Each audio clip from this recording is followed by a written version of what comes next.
My name is Mike, and this is something I've only ever told a handful of people. I see online all the time this question people ask on Reddit. What's the scariest thing you've ever seen in the woods? I usually scroll past them, but the story that I want to tell you has stayed with me for a very long time, decades. It happened in the fall of 1984 while I was camping in upstate New York. I've been an avid camper my whole life. Back then, and hell, even now. I know the woods. I'm comfortable out there. What I saw didn't make me afraid of nature or the forest itself, but it did make me question what else might have been out there with us. That night, I saw something in the sky above the trees, something I still probably can't explain fully, and something I haven't fully talked about publicly until now. It was close to fall. I can't remember the exact date, but the nights had that early chill that sinks into your bones once the sun goes down. I'd gone on a long hike that day, miles further than I probably should have, and by the time I got back to camp, I was thoroughly exhausted. I built a decent-sized fire and cooked dinner. Nothing special, just some hot dogs and a bag of potato chips. While I was eating, I noticed the woods felt off. Not quiet, just different. Almost like the air itself was charged. Still, I stayed by the fire, keeping warm, and watching the sky above the tree line and enjoying the cold, clean air.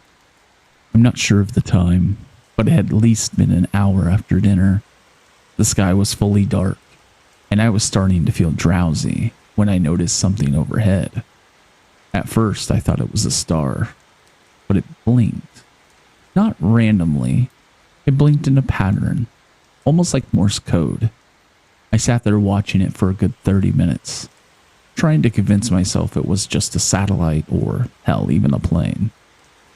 Eventually, out of pure curiosity, I shined my flashlight up towards it, copying the blinking pattern as best I could. I remember laughing it off and turning back to the fire. I had a lot on my mind tonight. I'd lost my job earlier that day. My girlfriend was pregnant with our first child, and everything felt like it was just closing in on me. I'd driven my truck out in the woods just to clear my head. But when I looked up at the sky that night, whatever I seen no longer felt like a joke. What I was looking at wasn't a star, and it sure as hell wasn't a plane. I stood up and stared into the sky. That's when I realized it wasn't just a light. Something massive was moving overhead, low enough that I can make out its shape against the stars. It was black, darker than the sky itself, and shaped like a wide V. Green lights ran along its underside, pulsing slowly, from bright to dim.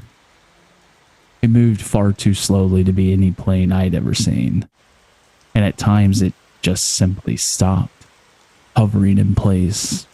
No drift, no wobble, just still. The size of it didn't register at first, but as it passed over the tree line, I realized it was enormous, easily the length of a football field. I should have been terrified, but all I felt was disbelief. The strangest part was the silence. No engines, no wind, not even the fire crackled any louder. The night felt frozen. I stood there for what felt like an hour, watching it crawl across the sky, occasionally stopping, as if it were deciding where to go next. When it paused, a pale beam of light dropped from its underside and swept across the tops of the trees, moving back and forth like it was searching for something or someone. Eventually, it tilted upwards and shot straight into the sky, faster than anything I'd ever seen before, while still being completely silent. I remember adding more logs to the fire with shaking hands, trying to make sense of what I just witnessed. I wasn't scared, not yet anyways, but I was stunned.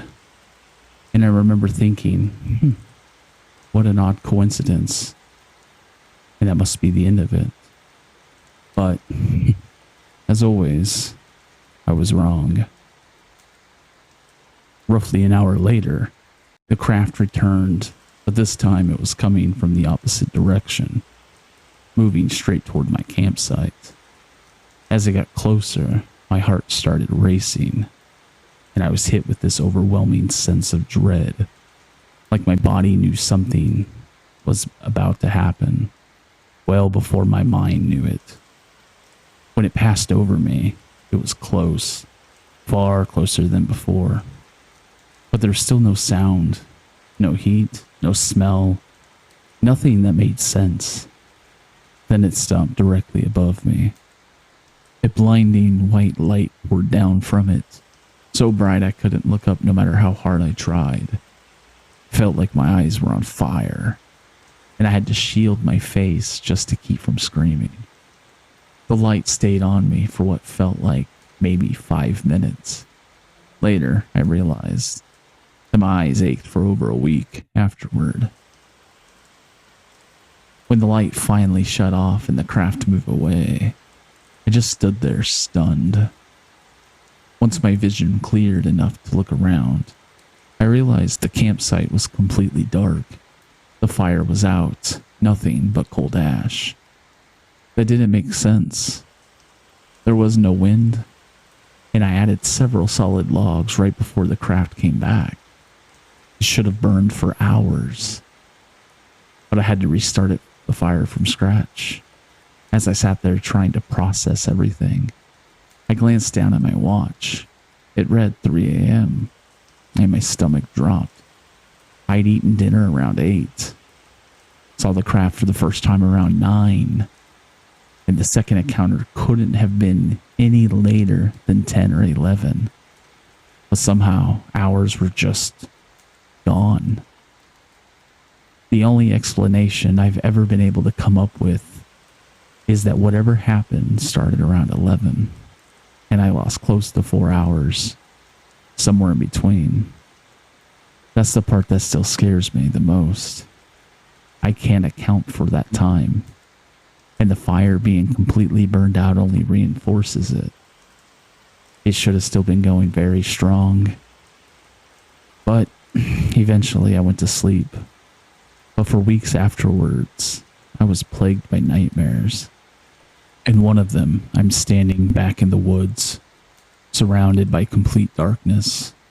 The craft appears overhead, and when it does, the sky turns a deep, blood-red color.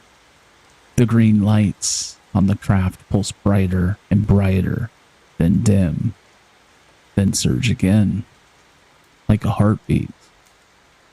Every time that pulse peaks, I wake up drenched in sweat, with my heart racing.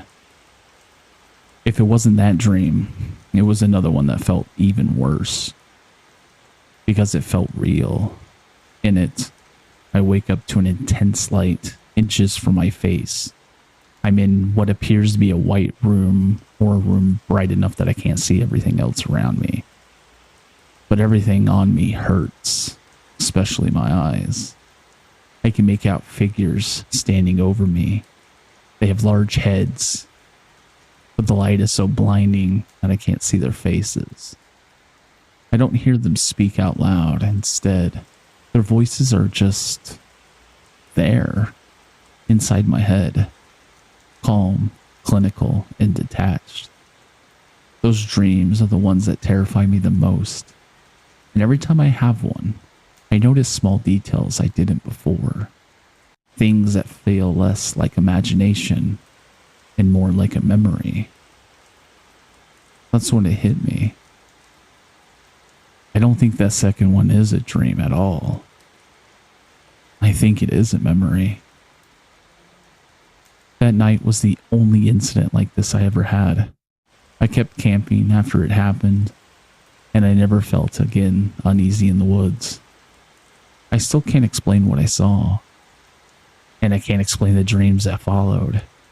Back in 1984, reputation mattered, and talking about something like this was a good way to have people write you off completely as crazy. But I did tell one person, my girlfriend at the time, who is now my wife. She listened, but the look on her face said it all.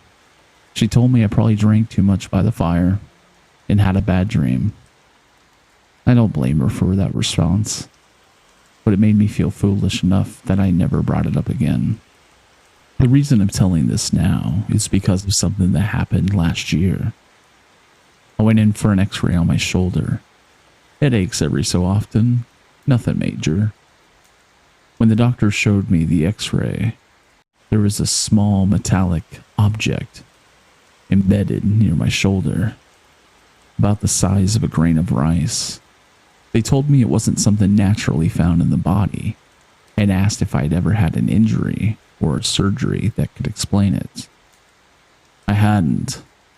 I still don't know what it is or how long it's been there. I don't have the dreams anymore, but I still think about that night. And sometimes I wonder if what I saw in the sky wasn't just watching the woods, but it was watching me. I'm 64 now. My wife and I are still together, and her daughter, the one I mentioned earlier. The reason I went camping that night is grown with a life of her own. I'm sharing this now so it's on record, not because I'm looking for attention or answers. Even though stories like this aren't as taboo as they once were, some things are still better left alone. So thank you for listening. I don't plan to speculate or dig any deeper into what happened that night. I just want to get my story out there. I've learned that sometimes the truth, whatever it is far more frightening than not knowing at all.